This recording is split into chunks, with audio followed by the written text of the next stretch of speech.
வணக்கம். இது நான் பார்த்து கொண்டிருக்க களியங்காட்டு பகுதியில் முருகன் மருந்து கடை என்ற இடம். அதாவது தமிழ் மருந்துகள் விற்கிற இடம். இவற்றை நாங்கள் எங்களோட உற்பத்தி பொருட்கள் சிறுதானிய உற்பத்தி பொருட்களை விற்பனை செய்து கொண்டிருக்கோம் வேர்கள் மூலம். இவற்றை இருக்கிற வாடிக்கையாளர்கள கருத்துக்கள் எப்படி இருக்குன்னு அவர்கிட்ட நாங்கள் நேரடியாக சென்று வினாவிய போதும். எங்களோட ப்ராடக்டை பற்றி நீங்கள் என்ன நினைக்கிறீங்க? உங்களுடைய உற்பத்தி பொருட்கள் தரமாக இருக்குது. அதாவது சாமானிய மக்களுக்கும் சென்றடையக்கூடிய மாதிரி இருக்குது.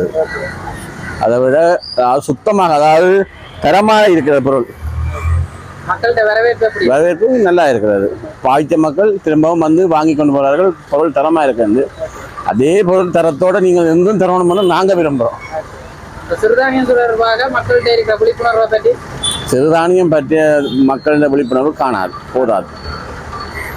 இப்போ இது நோய் இல்லாத ஒரு, அதாவது சிறுதானியங்கள் இன்றைக்கும் மனிதருக்கு நோய் இல்லை.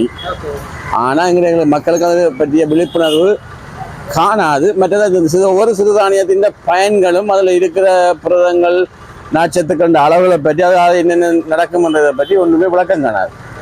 இந்த கம்பெனிகிட்ட இன்னொரு வேண்டுகோள் கொடுக்குறேன், அதை பற்றி கொண்டு பிரசனம். நார்மலாக இப்போ விறகுல இருக்கிற இவ்வளோ தானியங்கள், இந்த புரோட்டீன், அதில் நாச்சத்துக்கள் அளவுகளை பற்றி சில குறிப்புகள் தந்தால் மக்கள்கிட்ட கொண்டு சேர்த்தா இது இந்த வியாபாரம், இது இந்த தன்மையும் கூடுதலாக நடக்கும்.